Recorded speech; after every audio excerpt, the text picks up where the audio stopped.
காலங்கள் கொடிய காலங்கள். பவுல் எழுதினார், ஒரு கொடி நான் போன பின்பு ஒரு கொடிய காலங்கள் வரும் என்று சொன்னார். இன்னைக்கு அந்த கொடிய காலத்தில் தான் நான் நீங்களும் வாழ்ந்து கொண்டிருக்கிறோம். அதாவது கொடிய காலம் வரும் என்று நான் சொல்வதற்கு இல்லை, கொடிய காலத்தில் வாழ்ந்து கொண்டிருக்கிறோம். இன்னைக்கு நல்ல காலத்தில் வாழலை, நம்ம கிருப நினைச்சிட்டே இருக்கிறதுக்கு இல்லை. நீங்கள் கவனித்து பாருங்கள், உண்மை உள்ள ஒரு மனிதரை தேட முடியுமா? உண்மை உள்ளவன் உண்டோ என்று தேவனுடைய கண்களது பூமியை நோக்கி பார்க்கிறதா? ஒரு உண்மை உள்ளவர்களை யாரால் பார்க்க முடிகிறதா? ஒரு உண்மை உள்ள ஊழியர்களை பார்க்க முடிகிறதா? உண்மை உள்ள சபைகளை பார்க்க முடிகிறதா? இல்லை. அப்படி ஒரு கொடிய காலத்துக்கு. அதனால தான் பவுல் பாரத்தோடு சொன்னார், நான் போன பின்பு ஒரு காலம் வரும், அது கொடிய காலம் என்று சொன்னார். வசனமே கிடைக்காத காலம் என்று சொன்னார். வசனமே கிடைக்காத காலம் என்று. காலத்தில் கொஞ்சம் திரும்பி பாருங்க. ஆதி அப்போஸ்தலருடைய காலங்களில் பரிசுத்தவான்கள் செய்த ஊழியங்களையும் அவர்கள் உபதேசித்த உபதேசங்களையும் இன்றைக்கு நம் காலத்தில் நடக்கிற ஊழியங்களையும் உபதேசங்களையும் கொஞ்சம் கவனித்து பாருங்கள். எதை நோக்கி போயிடுக்கிறோம்? கூடிய வசனத்தில் ஒன்று கூட மாறுவதில்லை. இதெல்லாம் ஏன் எழுதி வைத்தார் என்று சொன்னால், உண்மை உள்ள தேவனுடைய பிள்ளை யார் என்பது இந்த வசனத்துக்கு முன்னாடி நிற்கும் போது தான் தெரியும். வசனம் என்கிற கண்ணாடிக்கு முன்னாடி தான் நிற்கும் போது தான் தெரியும். வசனத்தை பேசுவதனால் அல்ல, வசனத்தின் மனப்படமாக எழுதுவதனால் அல்ல, அது வசனமாக வாழுவது. சத்தியம் அறிவீர்கள், அது நம்மை விடுதலை ஆக்கவும். எந்த அளவுக்கு நம்முடைய உள் மனதுக்குள் வசனங்கள் கிரியை செய்கிறதோ அந்த அளவுக்கு இந்த உலகத்தில் இருந்து நாம் ஒரு வேறு பிரிக்கப்பட்டவர் என்பது நான் சொல்ல மாட்டேன், நம்மை சுற்றி இருக்கிறவர்கள் நம்மை குறித்து சொல்லுவார்கள், இவர்கள் வேறு பிரிக்கப்பட்டவர்கள் என்று சொல்லுவார்கள். நம்முடைய குணங்களில் ஒரு பெரிய வித்தியாசம். இன்னைக்கு பிரசங்கம் நல்லா இருக்கும், ஆனால் குணம் நல்லா இருக்காது. பாட்டு நல்லா இருக்கும், ஆனால் ஜீவியம் நல்லா இருக்காது, குணம் இல்லை.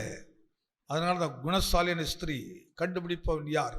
இந்த ஸ்திரீங்கிறது தேவனுடைய சபையை காட்டுது. குணசாலியான சபை, சபைகள் குணத்தினால் நிறைந்திருக்கணும். ஆதி அப்போஸ்தலர் காலங்களில் சபை எப்படி செயல்பட்டது, அப்படி மாற வேண்டிய காலத்தில் இருக்கிறோம். சபை என்பது கட்டடம் அல்ல, சபைக்குள்ள இருக்கிற விசுவாசிகள். நான் ஒவ்வொரு மாற்றம்.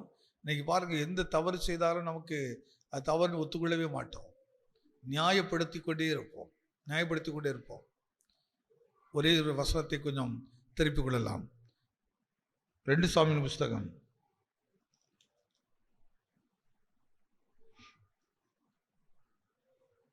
5ஆம் அதிகாரம்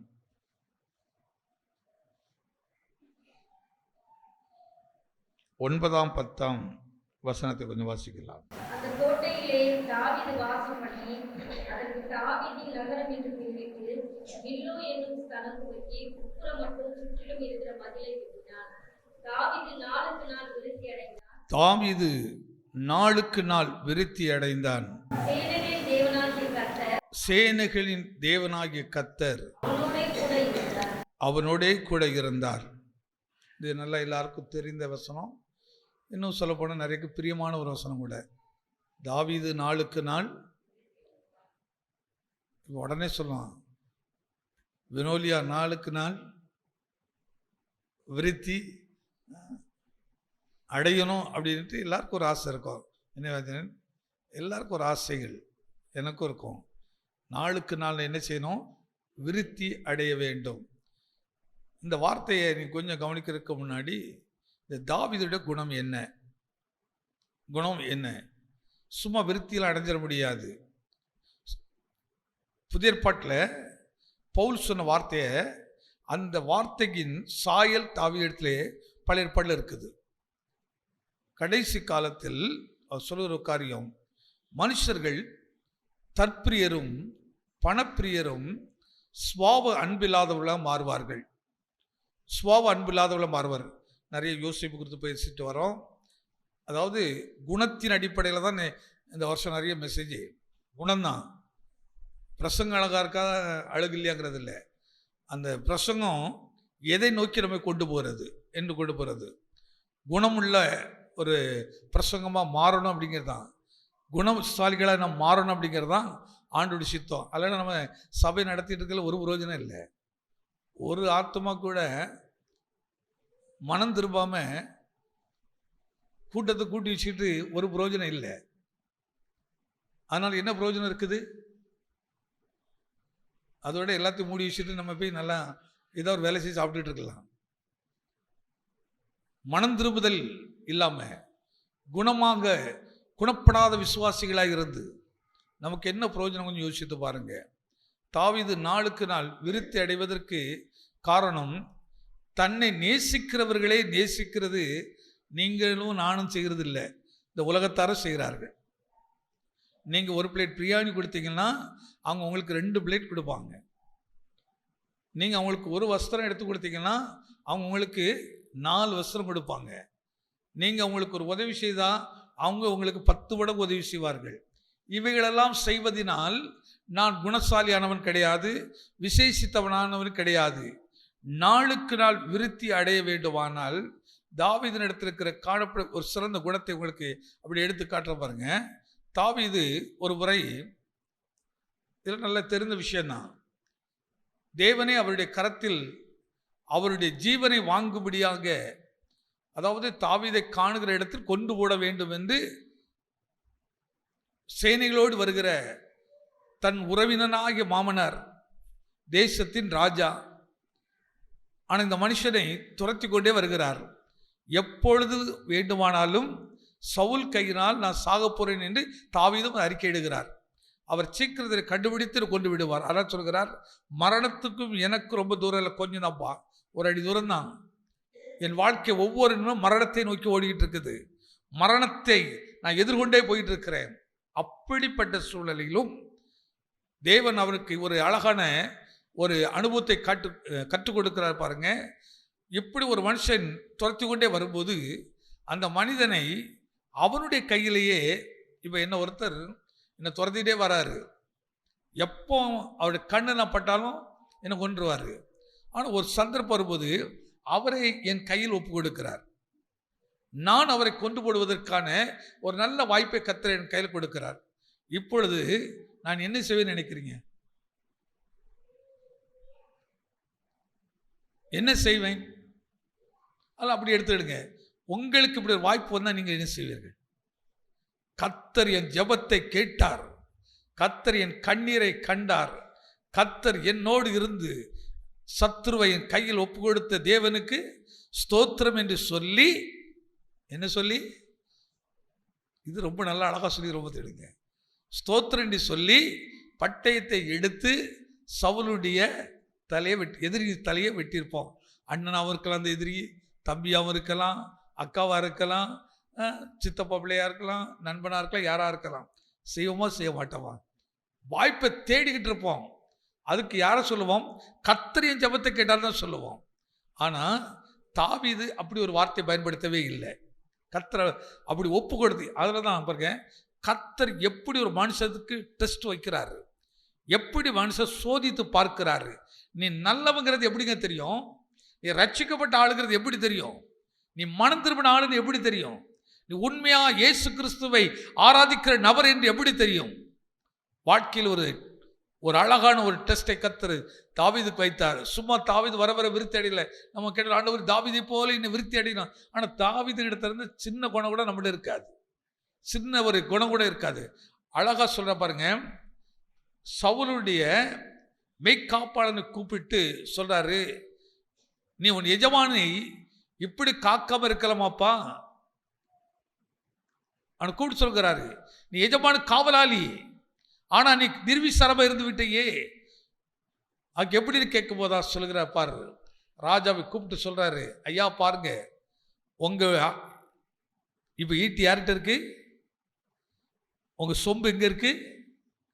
உங்க சால்வை ஒரு பகுதி எங்க இருக்குது? என் கையில் இருக்குது. அதாவது என்ன சொல்றாருன்னா, இவ்வளவு அருமையாக தேவன், நீர் என் தலையை எடுக்க சுத்தி கொண்டு வருகிறீர், என் உயிரை எடுக்க துரத்தி கொண்டே வருகிறீர். ஆனால் கர்த்தரோ உம்முடைய தலையை என் கையில் ஒப்பு கொடுத்தார். ஆனால் நானோ அப்படி உம்மை போல யோசிக்கவில்லை, உம்மை போல நினைக்கவில்லை, உம்மை போல நான் உயிரை எடுக்க நினைக்கவில்லை. கர்த்தர் அந்த பாவம் செய்யாதபடிக்கு அந்த இரத்த பழிகளுக்கு என்னை நீங்கி என்னை ரட்சித்தார். உமக்கு ஒரு அடையாளத்தை காண்பிக்க காட்டுறான். இப்ப அந்த எதிரி அங்க சொல்கிறார், அந்த வார்த்தை எப்படி சொல்றாரு தெரியுமா? என் குமாரனே, நீ ஆசீர்வதிக்கப்பட்டவன். என்ன வார்த்தை சொல்ல பாருங்க, என் குமாரனாகிய தாவீதே. இப்போ நம்ம ஆசீர்வதிக்கிற ஒரு ஆள் நம்ம ஆசீர்வதிக்கிறது வேற, நமக்கு எதிராக நிற்கிறவன் நம்மை ஆசீர்வதிக்கிறது. அதனால விளங்கிடுங்க, தடையை உண்டாக்குற பிசாசே உங்க தடைகளை நீக்குவான். எதை நம்புறீங்க நீங்க? அவனே நீக்குவான். சத்துரு அழகா சொல்றாரு, பச்சிக்கிறவன் இடத்திலிருந்து எனக்கு என்ன வரும்? பச்சனை வரும்.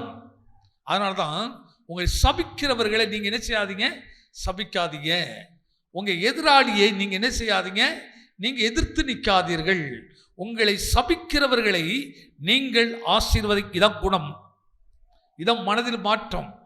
இந்த சுவாவத்தை தான் தேவன் நம்ம இடத்துக்கு எதிர்பார்க்கிறாரு. இன்னைக்கு கொஞ்சம் யோசித்து பாருங்க, நமக்கு இந்த தெய்வீக குணம் இருக்கிறதா அல்லது அஞ்ஞானிகளைப் போல புறஜாதியார்களைப் போல இருக்கிற குணம்? சிலதை நியூஸ் பார்க்குறோம், திடீர்னு ஒரு கொலை நடந்துச்சு அப்படிம்பாங்க. உடனே போலீஸ் சொல்லுவாங்க, விசாரித்ததில் இது பழி தீர்க்கப்பட்டிருக்கிற சம்பவம். 5 வருஷத்துக்கு முன்னாடி, 10 வருஷத்துக்கு முன்னாடி, அல்ல 4 வருஷத்துக்கு முன்னாடி இன்னாரை செய்தால் அதற்கு பழிக்கு இவர் பழி வாங்கியிருக்கிறார்கள். ஆனால் அவர்களை விட மோசமான பழி வாங்குற குணம் யார் இடத்துல இருக்கிறது? ஐயா, தேவ பிள்ளைகள் நம்மளது இருக்கலாமா? தாவீது எடுத்தது பழி வாங்குற குணம் இல்லை. யுத்த மனுஷன், அவளை ஈஸியாக யாரும் ஜெயிக்க முடியாது. அவ்வளோ தைரியம் உள்ள ஒரு மனுஷன். சவுல் ஒரு பெரிய விஷயம் கிடையாது தாவீதுக்கு. அவர் நினைத்திருந்தால் ரொம்ப ஈஸியாக ஜெயிச்சிருப்பார். ஆனால் ஒரு நாள் கூட அபிஷேகம் பண்ணப்பட்ட தாவீதோடு சவுலோடு நான் யுத்தம் பண்ணுவது இல்லை. அதோட நான் மறைந்திருக்க விரும்புகிறேன், விலகி இருக்க விரும்புகிறேன். அவரை போல மதிகேடான காரியத்தை நான் செய்வது இல்லை. ஒரு அபிஷேகம் பெற்றவன் தப்பு செய்கிறான்னா அந்த தப்பை நாம் செய்யாதபடிக்கு அந்த அபிஷேகத்துக்கும் நமக்குள் இருக்கிற அபிஷேகத்துக்கும், அந்த ஜபஜீவியத்துக்கும் நமக்குள் இருக்கிற ஜபஜீவியத்துக்கும், அந்த ஆராதனைக்கும் நம்முடைய ஆராதனைக்கும், அந்த ஊழியத்துக்கும் நம்முடைய ஊழியங்களுக்கும் வித்தியாசத்தை காண்பிக்கும்படி தான் கர்த்தர் இந்த கடைசி நாளில் நம்ம வைத்திருக்கிறார். அவங்க செய்கிறாங்க, அதே மாதிரி நம்ம இப்படி செய்யலாம். அவங்களே இப்படி பண்ணுறாங்க, உங்களுக்கு சாட்சி கிடையாது, அவங்களுக்கு கேரண்டி கிடையாது. வசனமே கேரண்டி. அழகாக சொல்ல பாருங்க, வானமும் பூமியும் ஒளிந்து போகும், ஆனால் என்னுடைய வார்த்தை என்ன செய்யாது? ஒரு நாளும் ஒழியாது. அது மாறவே மாறாது. அது வசனம் தான் நமக்கு பலனை தவிர, சாட்சியை தவிர, சத்தியமே தவிர இன்னொரு மனிதர்கள் நமக்கு யாரும் கிடையாது. மனுஷர்கள் சாட்சிகள் இருக்குன்னு வேறு சொல்லுது, ஆனால் சாட்சியம் இல்லை. அதனால் அவரை பார்த்து நானும் இப்படி செய்துட்டேன், இவங்களே இப்படி பண்ணிட்டாங்க இப்படி சொல்கிறேன். ரொம்ப ஈஸியாக ரொம்ப சொல்லுவோம், அவங்களே பண்ணுறாங்க பாருங்க, நான் செய்யக்கூடாதா? அப்படி இல்லை. அவங்களுக்கு நமக்கு வித்தியாசம் இருக்குது. அப்போ சவுலும் அபிஷேகம் பண்ணப்பட்டவன் தான், தாவீதும் அபிஷேகம் பண்ணப்பட்டவர் தான். ஆனால் அந்த 2 அபிஷேகம் வித்தியாசம் இருக்குதா இல்லையா? இருக்குதா இல்லையா? ஏனென்றால் அபிஷேகம் பண்ணினது தேவன், ஆனால் அந்த அபிஷேகத்தை இழந்து இப்போ பொல்லாத ஆவி தனக்குள் அபிஷேகம் இருப்பதை போல சவுலை வஞ்சித்துக்கிட்டு இருக்குது. அதனால தான் இன்னைக்கு நான் ஒரு விஷயம் சொல்றது, வஞ்சக ஆவி இன்னைக்கு தலைவிரித்து ஆடிக்கிட்டு இருக்குது. அதனால தான் வஞ்சிக்கப்படாதபடிக்கு ஜாக்கிரதையா இருங்கள். வஞ்சிக்கப்படாதபடிக்கு ஓல்ட் டெஸ்டமெண்ட்ல இவ்வளவு ஸ்பிரிச்சுவல் வசனங்கள் நமக்கு இருக்குது, ஆவிக்குரிய சத்தியங்கள் இருக்கிறது. ஏன் தாவீது சொல்லியிருக்கிறானே, நானும் அபிஷேகம் பண்ணப்பட்டவன் தானே, என்ன இவர் இப்படி கொல்ல நினைக்கும் போது நான் ஏன் செய்யக்கூடாதா? இதில் என்ன தப்பு இருக்குன்னு சொல்லலாம். இல்லை, அந்த அபிஷேகம் வேற எனக்கு தெரியும். என் மேல இருக்கிற அபிஷேகம் வேற. எனக்குள்ள இருக்கிற ஆவியானவர் ஒரு நாளும் ரத்தத்தை சிந்த விடுவதில்லை. ஆனால் நீங்கள் இந்த கொலை செய்கிறது அப்படிங்கிறது நீங்கள் கத்தி எடுத்து வெட்டினாதான் இல்லை, நீங்கள் உங்கள் மனதில் கூட, உங்கள் மனசில் கூட ஒருத்தர் சாகுன்னு நினைத்தீங்கன்னா சாபம். அந்த ரத்தத்தை சிந்திரிங்க, ரத்தத்தை சிந்திரிங்க. மனதில் கூட. அதனால்தான் இருதயத்தில் சுத்தமுள்ளவர்கள் பாக்கியவான்கள், அவர்கள் தேவனை தரிசிப்பார்கள். அப்ப இருதயத்தின் நினைவிலே கூட உங்களுக்கு பிடிக்கலன்னா விலகி போயிட்டே இருங்க. தாவீது விலகி தான் ஓடுறாரு, விலகி ஓடுறாரு. நீ இப்படி துரத்துறியா, நான் இந்த பக்கம் பெரியப்பா, இங்கே துரத்துறியா, நான் இப்படி போகிறேன், பார்க்குறதுக்கு எப்படி பயந்து ஓட மாதிரி இருக்கும். பயந்து ஓடலை. அந்த சாபமான பாவங்கள் எனக்குள் வராதபடிக்கு என்னை நான் காத்து கொள்ளுகிறேன். அது அந்த ஆவி அப்படிதான் செய்யும். அந்த ஆவி இப்படிதான் என்னை துரத்தும். அந்த ஆவி இப்படிதான் என்னை குற்றப்படுத்தும். அதற்கு பதிலுக்கு பதில் நான் செய்வதில்லை, பழிக்கு பழி நான் செய்வதில்லை. அதுக்கு பதிலாக தீமையை தீமையினால் வெல்லாமல் தீமையை நன்மையினால் வெல்லுகிற அபிஷேகத்தை கர்த்தர் எனக்குள்ளே வைத்திருக்கிறார் என்று நம்புகிறவர் மட்டும் கரங்களை தட்டி, ஆண்டவரே இப்படிப்பட்ட மேலான ஒரு அபிஷேகத்தை எனக்கு நீர் கொடுத்திருக்கிறதுக்காக, இந்த அபிஷேகம் தலையிலிருந்து கால் வரை என் பாத்திரத்தை நிரப்பிட்டு இருக்க ஸ்தோத்திரம். என்னுடைய சுவாபத்தை ஒரு நாளும் நான் மாற்றவே மாட்டேன். எனக்குள் இருக்கிறது தேவ சுவாபம், எனக்குள் இருக்கிற தேவன் கொடுத்த ஞானம், எனக்குள் இருக்க தேவனுடைய வழிநடத்துதல், அவர் காட்டுகிற பாதையில் மட்டுமே என் குணத்தை நான் வெளிப்படுத்துவேன். ஏனென்றால் நான் இயேசுவின் இரத்தத்தினாலே கழுவப்பட்டு மீட்கப்பட்டு மனம் திரும்பின ஒரு தெய்வ பிள்ளை, நான் ரட்சிக்கப்பட்ட ஒரு தெய்வ பிள்ளை. ஆனால் ரட்சிக்கப்பட்டவருடைய கர்த்தர் அனுதினமும் சபையிலே சேர்த்துக்கொண்டே இருந்தார். அவர் சபை எப்படி இருக்குன்னு பாருங்க. அதனால தான் சபைங்கிறது சாதாரண சபைகளுக்கு போனாலே நம்ம ஆத்தும் அப்படியே கம்பீரிக்கணும். எத்தனை பேருக்கு சர்ச்சை போனால் அப்படி கம்பீரமாக இருக்குது. ஞாயிற்றுக்கிழமை அப்படி வருது அப்படின்னா 8 மணி 7 மணிக்கெல்லாம் ரெடியாக ட்ரெஸ்லாம் போட்டுக்கிட்டு நான் ஆலயத்துக்கு போகணும். 8க்கு முன்னாடியே இங்கே வந்து என்னைக்கு எல்லாரும் உட்கார்ந்துருக்கிறாங்களோ அன்னைக்கு தான் அந்த காரியம் நிறைவேறும். கர்த்தருடைய நாளை நினைக்கும் போது, ஜப வேலையை நினைக்கும் போது, காலையில் 4 மணி ஆக போதுன்னு 3 மணிக்கு எழுதிருக்கிறது. இந்த ரட்சிக்கப்பட்ட ஆத்துமா, மன திரும்பின ஆத்துமா, தேவனை தேடுகிற ஆத்துமா செழித்திருக்குங்க. ஆனால் சொன்னார், நீதிமான் பனை போல செழிப்பான். நீதிமானை தனக்கு சொந்த ரட்சகரை ஏற்றுக்கொண்டவர்கள் அப்படி ஆத்தும சும்மா இருக்கவே இருக்காது. அந்த வாஞ்சிக்கும் தேடும். ஆனால் சொல்கிற தாவீது, மானானது நீரோடை வாஞ்சித்து கதறுவது போல என் ஆத்துமா உண்மையே வாஞ்சிக்குது சொல்றாரு. அதாவது தண்ணீர் இல்லைன்னா மரணம் அடைந்து விடுவோம் என்று மான் அறிந்து எங்கே தண்ணீர் கிடைக்கும் என்று ஓடும், ஓடிக்கிட்டே இருக்கும், எப்படியாவது அதை பெற்றுக்கொள்ள வேண்டும் என்று.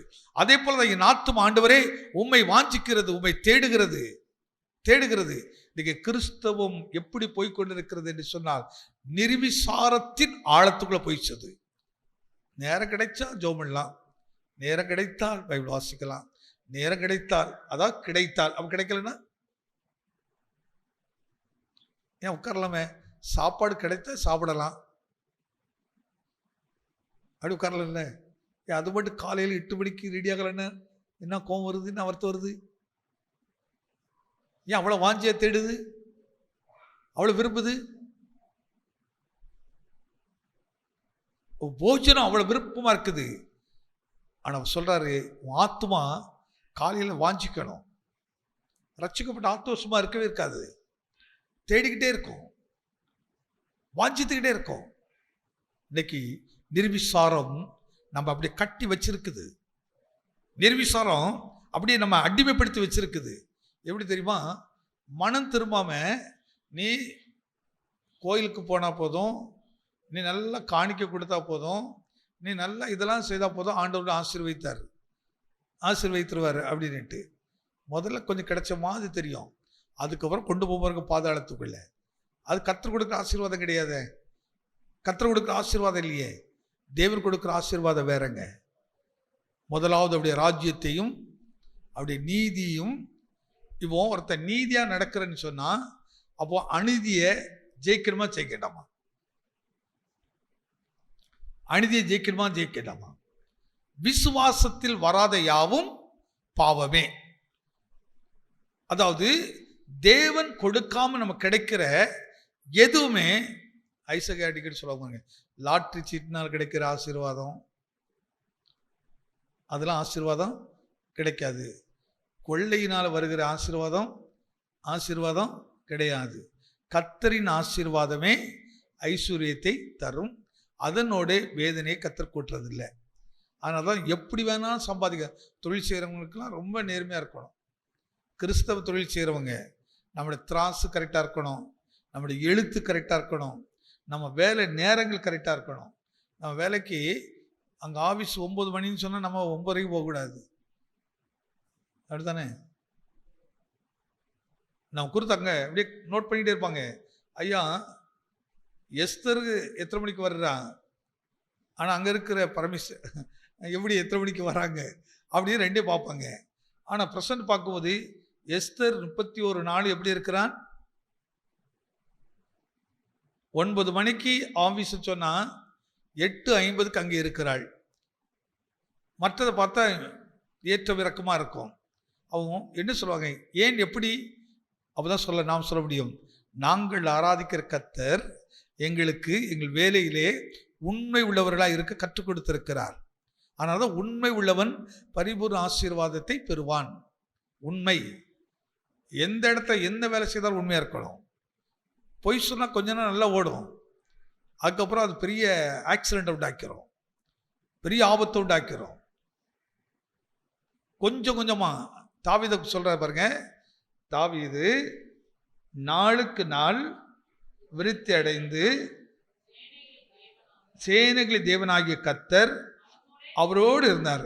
அப்போ சேனை கர்த்தர் தாவீதுக்குள்ள இருந்து, தாவீதை இந்த நாள் நல்ல நாளாக மாற்றிக்க, இந்த செயலை நல்லதாக செய், கூட இருந்தே நடத்துகிறார் போதித்து. இன்னைக்கு ஆவியானவர் நமக்குள்ள இருந்து போதித்து நடத்துகிறாரு. காலையில் எழுந்த உடனே இன்னைக்கு என்னென்ன வேலை செய்ய போகிறோம், இந்த வேலை செய்கிறதுல எது வழி, அப்போ எந்தது சரியான வழி, நேர்மையான வழிங்கிறதை அந்த வழியிலேயே நடத்துறது.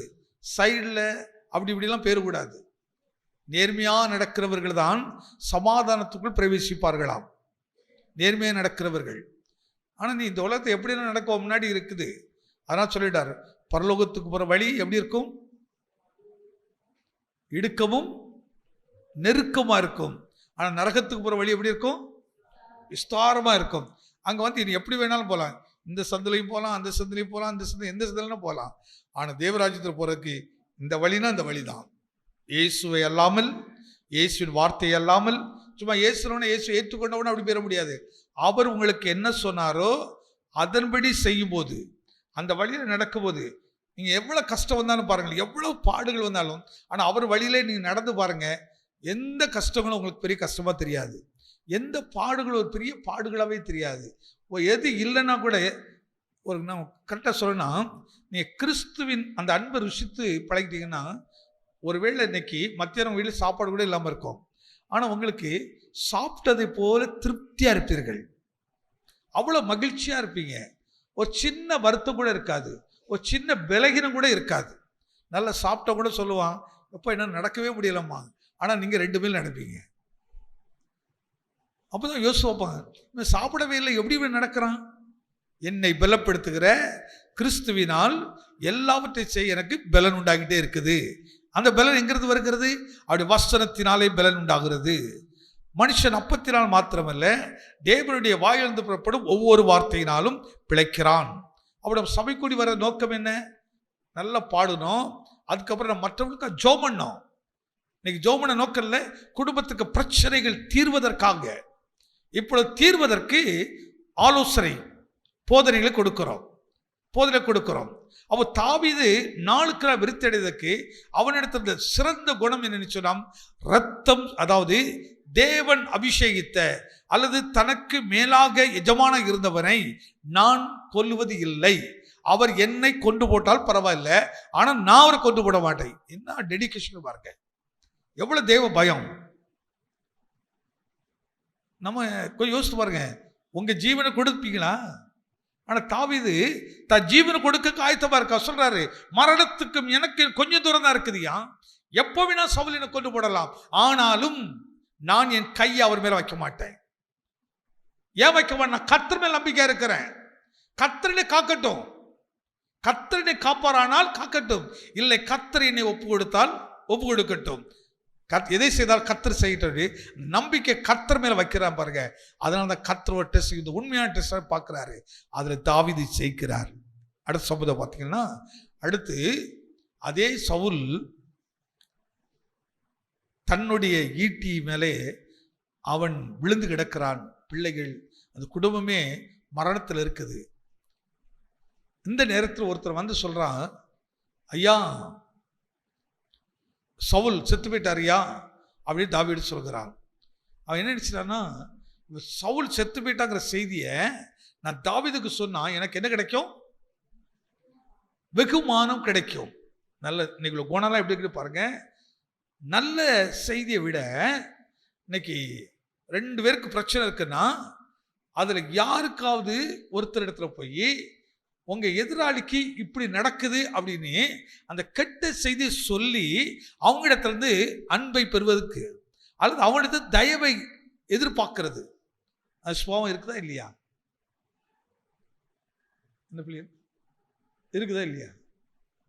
யாருக்காவது ஒருத்தருக்கு என்ன செய்யறோம், அந்த கெட்ட செய்தி சொல்லி பாருங்க உங்களை அன்னைக்கு இப்படி பேசுறாங்க பாருங்க, இன்னைக்கு அவங்க வீட்டில் இப்படியே நடக்குது, அப்படியே நடக்குது அவன் சொன்ன இவனுக்கு அப்படி சொல்லும், பரவாயில்ல நல்ல பையன்.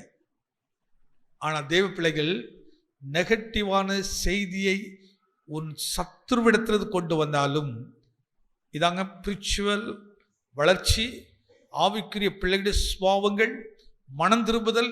எப்படி இருக்கிற தாவீது அதை கேட்டு மகிழ்ச்சி அடையலை. அவன் கேட்டான், உனக்கு இது எப்படி தெரியும்? அவன் சொல்றான், அவர் இப்படி விழுந்து கிடந்த இடத்தில் நான் போனேன், போகும்போது என்னை அவர் அழைத்து என் ஜீவன் இன்னும் போகலை, அதனால் நான் ரொம்ப வேதனைப்படுகிறப்பா, என் ஜீவன் போகாம குத்துயிரா கிடக்கிறேன், நீ என்னை என் கிட்டை வந்து என்னை கொண்டு போட்டுற அப்படிங்கிறாரு, அதனால் நான் கொண்டு போட்டேன் என்று சொல்கிறான். தாவீதுக்கு வந்துச்சு பாருங்க கோபம். தேவன் அபிஷேகம் பண்ணினவரை நீ கொண்டு போட்டேன் என்று உன் வார்த்தையை இப்படி சொல்லபடினால், அபிஷேகம் பண்ணினவனை கொண்டபடினால் நீ மறிக்க வேண்டும் என்று தாவீது பக்கத்தில் சொல்லி அவன் மேல் விழுந்து கொண்டு போடுன்னு சொல்லிட்டு சொல்றாரு. எப்பா ரத்தப்படி எங்களுக்கு சமம் கிடையாது, நீ தான் சொன்னான் நான் சவுலை கொண்டு போட்டேன் என்று, உன் வாயின் வார்த்தையின்படியே அது சாபம் உன் மேல வரட்டும், அது சாபம் என் மேல வரக்கூடாது. அப்போ எதிரியாவுடைய ரத்தத்தை கூட நம்ம நினைச்சக்கூடாது, சிந்தக்கூடாது. நம்ம அறியாமல் சில பாவத்தை இப்படி தவறு செஞ்சிடறோம், அதுதான் நம்ம மேல சாபமா இருக்கிறது, நம்ம பிள்ளைகள் மேல இருக்குது. சில ஆட்கள் ரொம்ப நல்லவங்களா இருப்பாங்க, ஆனா மனதுல நல்லவங்களா இருக்க மாட்டாங்க, சிந்தைகள் நல்லவர்களா இருக்க முடியும், இறுதித்த நினைவுல நல்லவர்களா இருக்க மாட்டாங்க. ஆனா நல்லவர்கள் மாதிரி நம்ம நடிச்சுக்கிட்டு இருப்போம். எல்லாரும் என்ன பார்த்து என்ன சொல்லணும், இது ரொம்ப நல்லவர். ஆனா மனுஷன் முகத்தை பார்க்கிறான், கர்த்தரோ இருதயத்தை பார்க்கிறாரு. நீ எப்படிப்பட்ட ஆளு? சில சொல்ற காரியங்கள் பார்த்தீங்கன்னா, இவங்க ரொம்ப நல்லவங்க தானே, ஏன் உங்களுக்கு இப்படி நடந்துச்சு, ஏன் இப்படி நடந்துச்சு சொல்றோம். ஐயா நீ முகத்தை மட்டும் தான் பார்க்கிறா, ஆனா கர்த்தர் உள்ளத்தை பார்க்கிறார், கர்த்தர் இருதயத்தை பார்க்கிறார். எவ்வளவு ஆழ்மையா சொல்லி காட்டுற பாருங்க. அவ இருதயத்தை பார்க்கிறாரு. அப்படி நம்ம அதனால தான் சில இடங்கள்ல ஒரு முறை ஒரு வீட்டில் போய், ஒரு வீட்டில் கொஞ்சம் ப்ராப்ளம். அப்போ நான் அவங்கள்ட்ட சொல்கிறேன், இல்லை நீங்கள் நல்ல உபவாசம் இருந்து குடும்பமாக இருந்து ஒரு 3 நாள் நல்ல ஜெபம் பண்ணுங்க, கர்த்தர் உங்களோடு பேசட்டும், கர்த்தர் உங்களோடு பேசட்டும். ஏன் ஆண்டவரே எங்களுக்கு இந்த பிரச்சனை, இது வெளியே வர முடியலை, நீங்கள் கர்த்தரத்தை பேசுங்க, ஆண்டவர் நிச்சயமாக இப்படி காத்திருக்க உங்களோடு பேசுவார். அப்போ அவர் சொன்ன ஒரு வார்த்தை, நாங்கள் எந்த தப்புமே சொல்லலை, எந்த குற்றம், நாங்கள் எல்லாருக்கும் நன்மை தான் செய்திருக்கிறோம். அப்புறம் அவங்க சொன்ன, நீங்கள் நன்மை செய்தீங்களா தீமை செய்ய நியாயந்திருக்கிட வரல, ஆனால் என் மனதில் தோன்றியதை உங்களிடத்து சொல்கிறேன், நீங்கள் ஒரு 3 நாள் காத்திருந்து குடும்பமாக ஜெபம் பண்ணுங்க, கர்த்தர் உங்களுக்கு பேசுவார் அப்படின்ட்டு பேசுவார்ட்டு. அவங்க அதே மாதிரி இருந்தாங்க. கர்த்தர் கரெக்டாக அவங்க ஞாபகத்தில் கொண்டு வர்றாரு. நீ இந்த நிலைக்கு வருவதற்கு நீ இன்னாரை இன்ன விதத்தில் வஞ்சித்தாய், ஏமாற்றினான் அப்படிங்கிறத கர்த்தர் அழகா தரிசனத்தில் அப்படி காட்டுறார். இவருக்கு ஆச்சரியமா இருந்துச்சு. நீங்க மறக்கலாம், ஆனா கர்த்தர் அதை மறக்க மாட்டாருங்க. ஏன் மறக்க மாட்டாருன்னா, நீ இன்னும் சற்குணனாய் பூரணாக மாறணும். இது தேவ ராஜ்யத்தில் பொருளுக்கு தடையா இருக்கக்கூடாது. இது அறிக்கை செய்து விட்டு விட வேண்டும். அதனால்தான் நல்லா கவனித்தவர்க. சகவி சொல்கிறாரு, நான் யாரிடத்திலேயாவது அநியாயமாய் வாங்கினது உண்டானால், வாங்கினா வாங்கலையா, ஆனா வார்த்தை எப்படி சொல்றாரு, வாங்கினது உண்டானால் அதை நான் நாலத்தனையாக. அதுல கூட ஒரு அற்புதமான விஷயம் இருக்கு பாருங்க. இயேசு வாய்த்தது பேசவே இல்லை. இயேசு பேசாமலே ஒரு ஆத்துமாவை மீட்க முடியும். அது பேசாமலே ஒரு ஆத்துமாவை மனம் திரும்ப வைக்க முடியும். இயேசு ஒரு வார்த்தையோட சொல்ல, சகவே இன்னைக்கு நான் வீட்டில் தங்க போறேன், அவ்வளவுதான். இயேசு உள்ள போன உடனே இவனுக்குள் இருந்த பாவ உணர்வு வருகிறது, உணர்வு அடைகிறான். அவன் தெரியுது என்ன சொல்ல, என் வீட்டுக்குள்ள இருக்கிற ஆஸ்தி எல்லாம் அநியாயமாய் சம்பாதித்தது, அநியாயமாய் சம்பாதித்து வைத்திருக்கிறேன். நல்ல கவனிங்க, அநியாயமாய் சம்பாதித்து அவன் வீட்டை நிரப்பி வச்சிருந்தேன்னா அங்கே சமாதானம் இருக்காது, அங்கே மகிழ்ச்சி இருப்பதில்லை. உடனே அவன் பாவத்தின் அந்த கட்டுகளை உடைஞ்ச உடனே அவனுக்குள்ள உணர்வு வருது. உடனே ஆண்டவர் சொல்கிறான், ஐயா நான் 4 தனியாக திரும்ப கொடுத்துட்றேன். அவன் வாங்கினது 1 ரூபானா திருப்பி கொடுக்க எத்தனை ரூபா, 4 ரூபாய் கூட கையில் கொடுக்குறாரு. எப்பா அப்படின்னு வாண்ட 1 ரூபாய் ஏமாத்திரப்பா, நான் 4 ரூபா பிடிச்சிக்க. உன்ட 10 ரூபாய் ஏமாத்திரப்பா, 40 ரூபா பிடிச்சிக்க. உன்ட 4000 ரூபாய் ஏமாத்திரப்பா.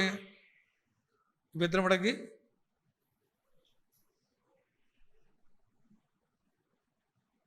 நான் உன்ட 10,000 ரூபாய் ஏமாத்திட்டேன். இப்போ எத்தனை கொடுக்கணும்? 40,000 கூட கொடுக்கணும். ஒருத்தர் 4 லட்சம் ரூபாய் ஏமாத்துறேன், இப்போ எவ்வளோ கொடுக்கணும்? எத்தனை லட்சம் கொடுக்கணும்? கொடுப்போமா? ரட்சிப்பு வந்தால் கொடுத்துருவோம். என்ன தெரியுமா, பணத்தை பார்க்கிலும் இயேசு கொடுக்கிற ஆசீர்வாதம் பெரியது, தேவன் கொடுக்க சமாதானம் பெரியது.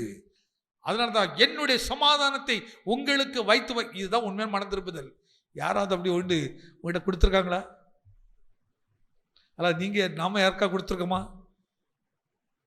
ரட்சிப்புங்கிறது சாதாரண விஷயம் இல்லைங்க. அல்ல வாழ்க்கை சொல்லுங்க, நான் யாரை ஏமாற்றலும் சொல்ல முடியுமா?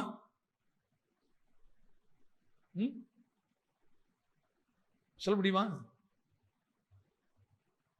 நான் யாரை கூட 1 ரூபாய் ஏமாற்றலும் சொல்ல முடியுமாங்க? அப்படின்னா ஒரு ஆமேன் சொல்லுங்க.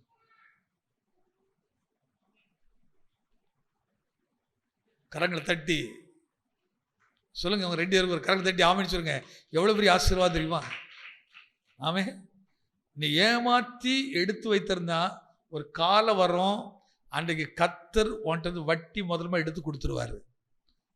நீ நினைச்சாலும் சரி மறைச்சாலும் சரி அதை கர்த்தர் நிச்சயம் எடுத்து கொடுத்துருவாரு. நீ தேவராஜ்யத்தில் போகணும்னு கர்த்தர் திட்டம் இருக்குது. அந்த திட்டத்தை உன்னுடைய எண்ணம் தடைப்படுத்தக்கூடாது. அதனால தான் ஒரு நாள் ஒரு பஞ்சாபி ஒரு விஷயத்த சொன்னார். நம்முடைய கெல்லி சர்ச்சுக்கு இந்த ஸ்க்ரீன் வாங்கக்கா போனோம். 92 நினைக்கிறேன். அந்த டைமில் போனோம். நானும் ஒரு சிஸ்டரும் நான் வண்டியில் கூப்பிட்டு போனோம். அப்போ ஒரு பஞ்சாபி கடைக்கு போனோம். அப்போ என்னென்ன இப்படி ஸ்க்ரீன்லாம் இவ்வளோ வேணும் அப்படின்னு சொன்னாங்க. உடனே அப்போ இந்த ரேட்டில் சொன்னாங்க. அவர் ஒரு விஷயத்த சொன்னார், கடவுளுக்கு கொடுக்கறதுல என்னையா ரேட் இருக்குது. அவர் பஞ்சாபிக்கார் சிங்கு. அவர் சொன்னார், இயேசுவை பற்றி எனக்கு நல்லா தெரியும், இயேசுவை பற்றி எனக்கு நல்லா தெரியும். அவருக்கு எவ்வளோ வேணாலும் எடுத்துக்கிடட்டும், நான் கொடுக்க தகுதியே கிடையாது, கொடுக்கறதுக்கு தகுதியே கிடையாது.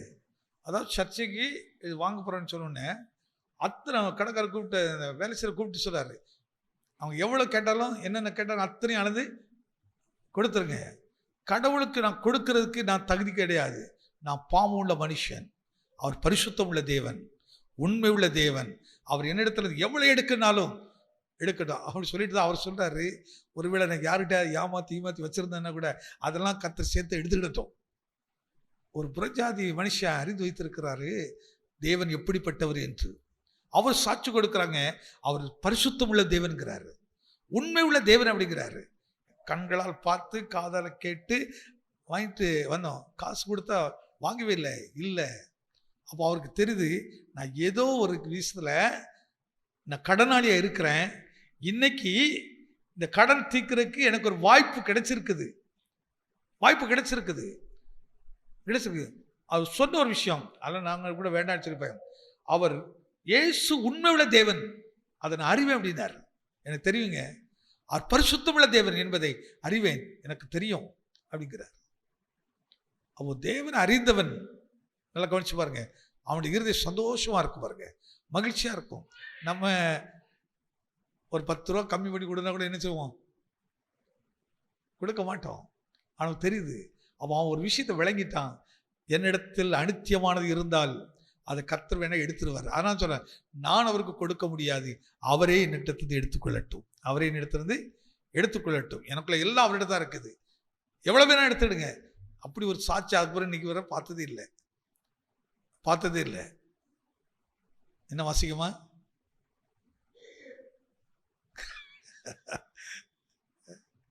அப்படி சாட்சி பார்த்ததே இல்லை இன்றை வர. இவன் கர்த்தர் எவ்வளவு நல்லவர் பாருங்க. அவன் தாவீதை கவனிச்சு பாருங்க, அப்படி அவன் நற்செய்தியை கொண்டு வரன்னு நினைக்கிறான். எதுக்காக கொண்டு வரான்? நான் சவுல் செத்துட்டாங்கிற செய்தியை தாவீதுக்கு நான் சொன்னேன்னா தாவீது வந்து உடனே எனக்கு பொண்ணு வெள்ளிலாம் கொடுத்து என்னை கனப்படுத்துவார் நினைச்சான். ஆனால் மாறாக அவன் கொல்லப்பட்டு போனான். ஏனென்றால் அபிஷேகம் பண்ணினவன் மேல் எப்படி நீ கையை வைக்கலாம், அந்த செய்தி எப்படி எனக்கு சொல்ல வரலாம். அடுத்து நீங்கள் பார்த்தீங்கன்னா இப்போ சவுல் அப்படி எல்லா ஃபேமிலி அழிஞ்சிச்சு. அடுத்து பாருங்க, வாசித்த அதிகாரத்தில் வாங்க, 4ஆம் அதிகாரத்தில் 7லேருந்து வாசிக்கலாம். அவன் தன் பள்ளி அறையிலே தன் கட்டிலின் மேல் படுத்திருக்கும் போது இவர்கள் உள்ளே போய் அவனை குத்தி கொன்று போட்டு அவன் தலையை வெட்டி போட்டார்கள். பின்பு அவன் தலையை எடுத்துக்கொண்டு ராமுழுவதும் அந்தரவெளி வழியாய் நடந்து எப்ரோனில் இருக்கிற தாவீதிடத்தில் இஸ்போ தேசத்தின் தலையை கொண்டு வந்து ராஜாவை நோக்கி, இதோ உம்முடைய பிராணனை வாங்க தேடின உம்முடைய சத்துருவாய் இருந்த சவுலின் குமாரனாகிய இஸ்போ சேத்தின் தலை இன்றைய தினம் கர்த்தர் ராஜாவாகிய எங்கள் ஆண்டவனுக்காக சவுலின் கையிலும் அவன் குடும்பத்தாரின் கையிலும் பழிவாங்கினான் என்றார்கள். அந்த வார்த்தை கொஞ்சம் கவனிச்சு பாருங்க. இது யாருடைய தலை? அவன் யாரு? சவுலுடைய குமாரன். இப்போ அங்க சவுல் கூட்டத்தில் இருந்தவன் என்ன வந்து சொல்றான் பாருங்க, உமக்கு சத்துருவாய் இருந்த சவுலின் குமாரனாகிய அவனுடைய தலை என்று கர்த்தர் உம கையில ஒப்பு கொடுத்து, என்ன அழகான வார்த்தை அடமொழியோடு சொல்றான் பாருங்க. உம்மை கொண்டு போட நினைத்த உம்முடைய சத்துருவாய் இருந்த சவுலின் குமாரனாகிய இப்போத்தின் தலையை இன்றைய தினம் கர்த்தர் ராஜாவாகிய எங்கள் ஆண்டவனாகிய சவுலின் கையிலும்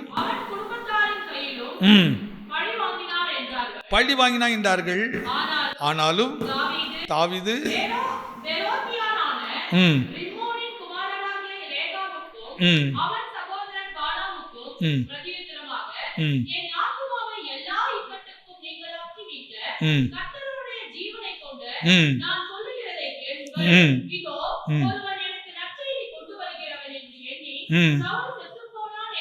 அந்த வார்த்தை ஞாபகப்படுத்தி காட்டுறாரு பாருங்க. ஒருவன் எனக்கு நற்செய்தியை சொல்ல வருகிறேன் என்று சொல்லி எனக்கு அறிவித்து எனக்கு வெகுமானம் கிடைக்கும் என்று நினைத்தபோது அவனை பிடித்து அவனை கொண்டு போட்டேனே. தமது வீட்டுக்குள் அந்த வார்த்தை கொஞ்சம் கவனிங்க.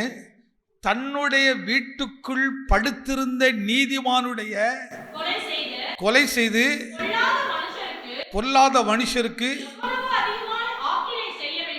கரங்களை தட்டி ஆனவன் சொல்லுங்க. இப்போ அவனை பார்த்து என்ன செய்ய, இவன் என்ன நினைச்சிட்டான், எனக்கு வெகுமதி கிடைக்கும், என்ன நல்லவன் என்று ராஜா சொல்லுவாரு, எனக்கு ராஜாவுக்காக ரொம்ப வைராக்கியம் உள்ளவன் நினைப்பு பாராட்டுவார் அப்படின்னு நினைத்து இந்த காரியத்தை செய்கிறான். ஆனா தாவீது எப்படி சொல்றாரு, இப்போதும் அவனுடைய இரத்த பழியை உங்கள் கைகளில் வாங்கி அவர்களை கொன்று போடவும் போதும். அவனை என்ன செய்யணும்? இதாங்க தாவீது குணம்.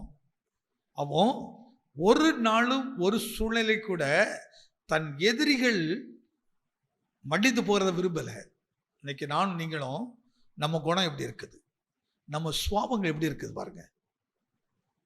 நம்ம சுவாபங்கள் எப்படி இருக்குது, கொஞ்சம் மனம் திரும்புங்க, கொஞ்சம் கவனித்து பாருங்க. நீ நாளுக்கு நாள் விருத்தி அடையணும்னு சொன்னா, நீ வசனத்துல விருத்தி அடைய விருத்தி அடைய விருத்தி அடைய கர்த்தர் பாருங்க, நீ கேளாத ஐஸ்வர்யம், கேளாத நன்மைகள், எதிர்பார்க்காத அற்புதங்கள், அடையாளங்கள் வீட்டில் நடக்கும். அதனால தான் ஒரு நாள் இந்த நாவுனால அடுத்தவங்களுக்கு கெடுத்து கூட பேசக்கூடாது. அவங்க பிடிக்காத ஆள் இருந்தால் கூட நீ விலகிருங்க, ஆனால் அவங்களுக்கு கெடுத்து நீங்க பேசாதீங்க. அந்த பேசுகிறதை உங்க முன்னாடி இருக்க தூதர்கள் தேவ சமூகத்தில் எடுத்துட்டு போவாங்க. நீங்க நினைக்கல நான் பேசுறது யாருக்கு தெரியும், நான் யோசிக்கிறது யாருக்கு தெரியும் நேற்று, அதை அப்படியே தேவ சமூகத்தில் கொண்டு போவார்கள். ஐயா இன்னாரை குறித்து இன்னார் இப்படி பேசினார்கள், இன்னாரை குறித்து இப்படி பேசுற. இன்னைக்கு கிறிஸ்தவர்கள் இப்படிப்பட்ட உணர்வுகளை நாம் மறந்து போயிருக்கிறோம். ஒவ்வொரு மனுஷருக்கு தேவன் கொடுத்த தூதர்கள் உண்டு. இங்க நம்ம சுத்தி ஒவ்வொருக்கும் தூதர்கள் வைத்திருக்கிறார், எண்ணிக்கை கணக்காக தூதர் இருக்கிறார்கள். ஆனால் தான் ஒரு பாருங்க, திக்கற்றவர்களையோ விதவிகளையோ அற்பமாக நினைக்க கூடாது. அவர்கள் வேதனைப்படுகிற காரியத்தை செய்யக்கூடாது. உன்னால் நன்மை செய்ய முடியலன்னா கூட தீமை செய்யாத. அவர்கள் கலங்கடிக்கிற வார்த்தை பேசுகிறாத, அவங்களை உதாசீனப்படுத்தாத, அற்பமா நினைக்காத. அதுதான் சாபங்களும் பாவங்களுமாய் மாறிவிடுகிறது. தாவீது அப்படிப்பட்ட காரியம் தனக்கு வந்துவிடக்கூடாது என்பதிலே எவ்வளவு கவனமா இருக்கிறார் பாருங்க, எவ்வளவு கவனமா இருக்கிறார்கள். அந்த நற்செய்தி என்று நினைக்கிறான் அவன், தனக்கு வெகுமதி கிடைக்கும் என்று நினைத்தான், தனக்கு பெருமை கிடைக்கும் என்று நினைக்கிறான். இன்னைக்கு நம்மளும் அப்படிதான் நினைக்கிறோம். நம்ம இதை செய்தா இவங்க என்ன, சில நேரத்தில் ஆஃபீஸில் கூட ஒருத்தரை மாட்டி விட்டுட்டு ஒருத்தர் ஏதாவது நினைப்பாங்க. முதலாளிகிட்ட போய் முதலாளி ஐயா என்ன இவன் இப்படி பண்ணினா அப்படின்னு போய் அங்கே சொன்னா நமக்கு என்ன கிடைக்கும்? பாராட்டு கிடைக்கும், ப்ரொமோஷன் கிடைக்கும் அப்படிலாம் நினைச்சு சொல்லுவான். இல்லை, அவன் தூதன் போய் சொல்லுவான், அவன் தண்டிக்கப்படுவான், தூதன் போய் சொல்லுவான். அது உன் வேலை கிடையாது. முடிந்த நேரடியாக போய் சொல்லு. ஒருத்தர் தவறு காணும்போது நேரடியாக போய் பிரதர் இங்கே செய்து தவறு, சிஸ்டர் இங்கே செய்து தவறு அப்படி என்ன முகத்துக்கு முகமாக அவங்களோடு போய் கடிந்து கொள், அவங்கள்ட்ட போய் பேசு பேசு. ஆனால் அவர்களை குறித்து அவருடைய எஜமான இடத்துல போய் சொல்லாத. அவன் எஜமானவன் தண்டிக்கும் போது அவன் மிகுந்த இருதயம் உடைஞ்சு போகும், உடைந்து போகும். நமக்கு என்ன நினைக்கிறேன், ஏன் எஜமான்ட்டு போய் சொல்றோம்? நமக்கு வெகுமதி. சில நேரம் கவனிச்சு பாருங்க, வீட்டில் ஏதாவது பிரச்சனை நடக்கும், பொதுவாக ஒருத்தர் போய் பேசுவான், ஏமா இப்படி பண்ணுனா அப்படின்னா, நான் என்ன பண்ண போறேன், அவன் யோக்கியவான், அவன் இப்படி பண்ணாம இருங்க. அதாவது என்ன செய்யறாங்களா, அவங்க எவ்வளோ மோசமான ஆளு பாருங்க. இவனுக்கு போய் பஞ்சாயத்து பேச வந்திருக்கீங்க, இவளுக்கு வந்து நீங்க நியாயம் பேச வந்திருக்கீங்களே, அப்படியா ரொம்ப டேலண்டாக எடுத்து காட்டுவாங்க. ஆனால் கொஞ்சம் விவரங்களுக்கு தெரியும், இது சரியான கெட்ட ஆவி, இதுக்குள்ள இருக்குது கெட்ட ஆவி. என்ன பேச வந்தோமோ அதை விட்டுட்டு என்ன பேசுது, அவங்க அப்படி பண்ணலையா இப்படி பண்ணலையா இது பண்றாங்க. விளங்கிறோம், ஈஸ்வரமா விளங்கிறோம். கவனமாக வைத்துக்கள். தாவீது எடுத்த சிறந்த குணம். ஏன் சவுல் பரவாயில்ல, அவனுடைய பிள்ளைகள் அவன் வீட்டில் படுத்திருக்கிறான், அவனை போய் நினைச்சுதான் அவன் படுத்து இருக்கிற போய் வெட்டி தலையை எடுத்துட்டு வந்து அவன்கிட்ட கொண்டு கொடுக்கிறா, சொல்லுறா. அதுக்கு எப்படி தேவன் நியாயம் செய்தாரியா, அப்படி பிராணனை வாங்க தேடுறவனை இன்னைக்கு கையில் ஒப்பு கொடுத்துட்டாரு, நாங்கள் அதை வெட்டி கொண்டு வந்திருக்க அடையாளத்தை கொண்டு கொடுக்கிறான். எப்படி பார்வனுடைய போத்திபாருடைய மனைவி யோசேப்புடைய வஸ்திரத்தை எடுத்து கொண்டு காட்டுறாங்க பாருங்க, நீர் கொண்டு வந்த எபிரேயன் என்னோடத்துல தவற நடக்க வந்தான், அடையாளம் பாருங்க வஸ்திரத்தை வைத்திருக்கிறேன். அதனால சாட்சியில் ஒன்று நம்பிடுவோம் இல்லை நம்ம பாருங்க. ஆமாம் இருக்குதே நீட்டு, ஆனால் உண்மை எதுன்னு நம்ம தெரியுமா? யாராவது சொன்ன நம்பிடுவோம், உடனே ஒரு பொருளை காட்டில் கூட நம்பிடுவோம். ஆமாம் அப்போ அப்படியே இருக்கணும் இல்லை. ஆனால் யோசிச்சு பாருங்க, ஒரு இடத்துல கூட அவன் போத்திபாருடைய மனைவியை குறித்து ஒரு குற்றம் கூட சொல்லவே இல்லை, ஒரு குற்றம் கூட சொல்லலை. அங்கதான் யோசேப் உயர்ந்திருக்கிறார். சும்மா யோசிப்பு கத்தனை ஆசீர்வதிக்கலைங்க. இன்னைக்கு நம்மளை பற்றி யாராவது ஒரு குற்றப்படுத்தினா உடனே 10 குற்றம், அவன் 1 சொல்ல நம்ம எத்தனை சொல்லுவோம்? 10 சொல்லுவோம். அப்போ எப்படி நம்ம குணசாலி? அப்போ எங்கே சபை வளர்ந்துருக்குது? எங்கே கிறிஸ்தவம் வளர்ந்துருக்குது? இன்னைக்கு கிறிஸ்தவம் வளரல, கட்டருமா போயிட்டு இருக்குது. சாட்சிகளை இழந்து, மேன்மைகளை இழந்து, உலகம் உலகம் உலகம் என்று உலகத்தின் அடையாளத்தை காட்டிட்டு இருக்குது. நீங்களும் மனம் திரும்ப வேண்டிய அவசியம். நீங்க மனம் திரும்பி பாருங்க. கர்த்தர் எப்படி ஆசைப்பாருன்னா, மாசத்துக்கு ஒரு வளர்ச்சி இல்லை, நாளுக்கு நாள். அந்த வார்த்தை ரொம்ப நல்லா பாருங்களேன், வாசிங்க. தாவீது நாளுக்கு நாள், அந்த வசனத்தை எப்படி எடுத்துடுங்க, உங்க பேரை சொல்லிக்கிட்டு, நான் நாளுக்கு நாள் விருத்தி அடைந்து சேனைகளை தேவன கர்த்தர். அப்படிதானே இருப்பாரா? இருக்க மாட்டாரா? கர்த்தர் இருப்பாருங்க. கர்த்தர் இருப்பாரு. நீ ஒரு பகுதியை இப்படி கரெக்ட் பண்ணி பாரு, அடுத்த பகுதி நீ தானாக வளர்ந்துக்கிட்டே இருப்பா. நீ கர்த்தருடைய காரியத்தில் சரியா இருந்து பாருங்க. அதாவது நீ எல்லா விஷயத்திலும் நிறைய இருக்கலாம், ஆனால் அடுத்தவங்களுடைய ரத்தத்தை சிந்திடக்கூடாது. அடுத்தவங்களை போய் நீ குற்றப்படுத்தி சொல்லாதீங்க. அது தேவனுடைய பார்வையில் நீதியாக இருக்காது. நீதியாக இருக்கவே வேலை செய்கிற இடத்துலையும் சரி, நம்ம பக்கத்தில் இருந்தாலும் சரி, எந்த இடத்துலையும் சரி, இன்னைக்கு நமக்கு இது ஒரு பெரிய மோசமான ஒரு கரெக்டாக இருக்குது. ஆனால் யார் இடத்துல தப்புன்னு உங்களுக்கு தெரிஞ்சுன்னா நேருக்கு நேர் சொல்லக்கு தயங்கவே தேங்காதீங்க. நேரு போங்க, பேசுங்க. அப்படிதான் ஜெபக்கா பேசல, என்ன தப்புங்க? அல்லது இப்படி கேள்விப்பட்டால் இப்படி பார்க்குறேன் அப்படின்னு நேருக்கு சொல்லுங்க. ஆனால் பின்னாடி போய் இன்னொருத்தட்ட என்ன செய்யாதீங்க, பேசாதீங்க. கர்த்தர் அதை கவனிச்சிட்டு இருக்காரு. இதை விளங்கிட்டு சொன்னால் நம் குணம் இப்படி மாற பாருங்களேன். நம்முடைய சபையில் இருக்கிற ஒவ்வொரு குடும்பமும் நாளுக்கு நாள் எல்லா ஆசீர்வாதங்களும் பெருகிட்டே இருப்பீங்க.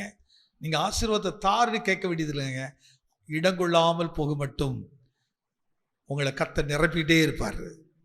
அதுக்கு தான் போதனைகள், அதுக்கு தான் உபதேசம் அனுகிறோம். மனம் திரும்புங்கள், பரலோக ராஜ்யம் சமீபமாக இருக்கிறது. அந்த சமாதானத்தை கர்த்தர் நிறைவே கொடுத்து ஆசீர்வதிப்பாராக. ஆமாம், எல்லாம் ஜெபம் பண்ணலாமா?